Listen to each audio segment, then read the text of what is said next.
Oh, so you're kind of agreeing. The more sexual partners you've had, the lower your ability to pair bond with future partners. If you're uneducated. What does that mean? Just connect? No, would you? Well, I mean, an easier way to look at it would be the ability to bond and pair with someone and to fall in love with them. Oh. It's emotional attachment. So emotional attachment, yeah. And this can occur whether you're a male or female or spectrum-wise.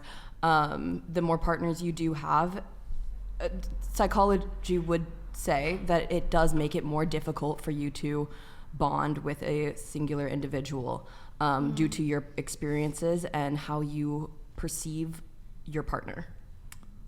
Are you saying you do agree with that? I do agree with pair bonding. I think the more partners you have, it does make it more difficult for you to form longevity within your relationships. I don't think that overarching body count matters too much, but psychology would tend to disagree in some aspects.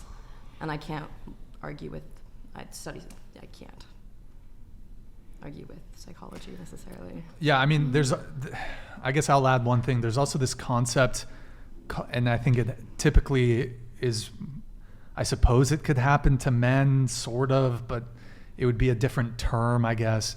But there's this concept called alpha widow, where once you've hooked up or slept with or been in a relationship with a certain tier of man, a certain attractiveness of man, a guy who f***s you just right, it's going to be really hard to pair bond with a guy who doesn't match up to that. And here's where women get in trouble on this and men don't. As we already discussed, it's much easier for women to get laid than it is for men. So here's where women can get in trouble on this.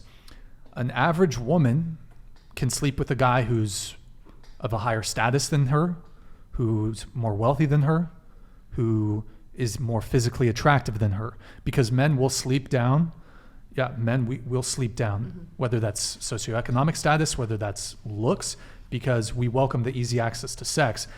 So the difference there between men and women is, as a woman, for you to want to sleep with a guy, even for a one-night stand, he has to be at least attractive enough physically for you to be in a relationship with him. He might not be relationship material, but he has to at least be physically attractive enough for you to sleep with him.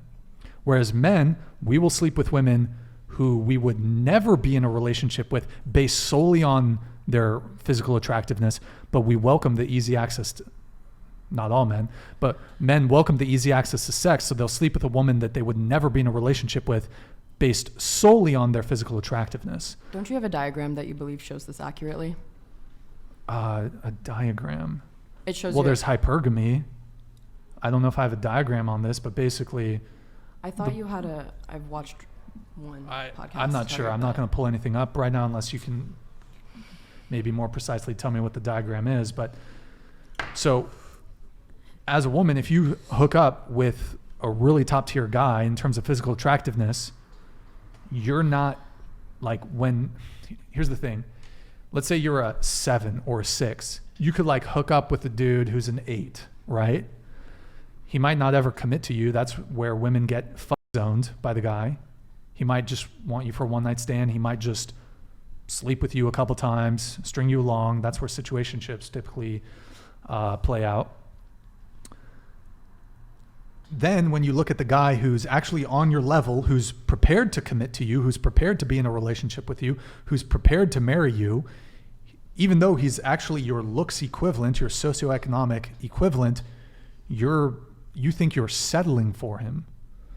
Now, luckily, I think most of the girls at this table, none of you considered yourself to be 10s, but we've had girls come on the show who they say, I think I'm a 10.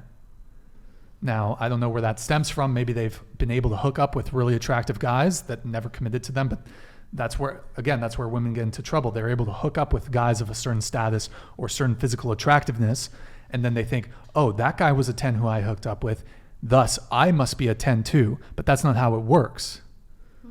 So then you look, let's say you're a 7, you look at the guy who's actually in reality a 7, you think you're settling for him, even though that's your looks equivalent. That's your looks match. I agree, yeah. You're What is shaking a your 10 head. anyways? Like, I'm just saying, the whole concept of looks being so predominant on the scale system, like this arbitrary scale, it's so, like, looks are in the eye of the beholder. There's so many people that true. have very true, yeah. separate, Yes. different preferences. Sorry, they really like interrupting you, by the way. Thank you, man. I'm a top 1% earner. Body count matters to a point. I have dated girls who say under 5 and one's over 40 partners. The past isn't as important as the present. If they are still wanting to be in a hoe phase, then hard pass. Brian, you are the man. cool. I There mean- you Yes. go. Yeah. Yes. I have a whole Yes. phase. Very Yes. well eloquent. Thank I you, like Nick. that. But I would reiterate again, I appreciate your donation. Past behavior is a great predictor of future behavior. So if you were promiscuous in the past, the likelihood that you're more likely to cheat. That I is disagree. so Change? untrue. For Yeah, me. do you believe people people can can change? Okay, let me ask you guys a question. Let's say you found out that you're talking to a guy and you found out that in all his past relationships, keyword past relationships, he cheated on every single one of his partners. It's his past, right? Is that not going to be part of the Cheating and hookup culture is calculus for different. you? Yeah. That's, like, I agreed, like, the cheating thing is a red flag, but, like, for instance, I've hooked up with more people than I'd like to, but I'm a totally different person now. Like, I was on drugs doing all this crazy shit. Sobriety. Give me And- back the ring. It's, no, wait. Give me back the ring, Ava. Wait a sec. But I'm just saying, like, I've hooked up with only a few people in the past couple of years. Most of what I did was when I was a different person. Mm-hmm. So, like, I think it's sad that you would judge me on who I was when I'm a totally different person now, you know? I agree. Sure. Well, okay. So that I took certainly it's if you had to choose between two women, one who is currently promiscuous and one who is no longer promiscuous but was promiscuous in her past, the choice is obvious, right? However, would it be? Are you trying you to said- state like the lesser of two evils opportunity? But you didn't say promiscuous. You said cheating. If somebody Yeah. cheated Yeah, on that's all of their very past partners, different. that's very Very different. Yeah. That's I think you said boundaries broken. that's like I think you loyalty said- and like other like characteristics. More Right, but you're looking at their past. Yeah, but you said cheating. I thought we were talking about promiscuity. You said promiscuity is a great indicator for how they will be in their future. But then you changed it. You flipped the script and you said, "What if they cheated?" That's No, I a said little different. past behavior is a great predictor for future behavior. Sure, that's true, but you didn't say promiscuity. You said specifically cheating. If He said- somebody specifically cheated on all of their partners, then yes, I would But assume that's a was habit their of theirs. past. So, but you can make the same argument. Well, it was my past. I made mistakes. I'm a new person. I've changed. Sure, you could. Would Anyone you believe can them? change. Anyone Or can would you change. have reservations? I wouldn't believe them. It would be a difficult conversation that we would have to have. Right. And I realize these two things are not entirely the same, but you're looking at their past, you're making a judgment call on their past behavior, and you're thinking, because of that past behavior, what does that say about them potentially moving forward? Well, promiscuity doesn't imply that they'd be so willing to break a boundary. If they were promiscuous, fine, but if they were cheating, then that's a boundary broken, as opposed to them living a single and consensual life. Agreed.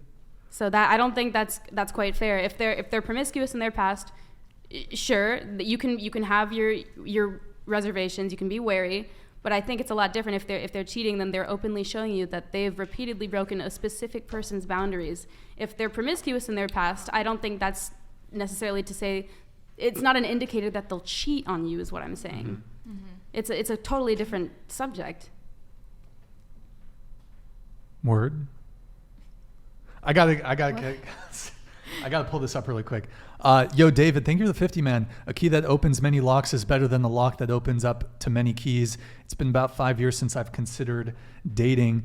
I feel like I'd marry anyone who's just sensible at this point. Last, where do I send job inquiry? Are you talking about working for whatever? Brian at whatever.com.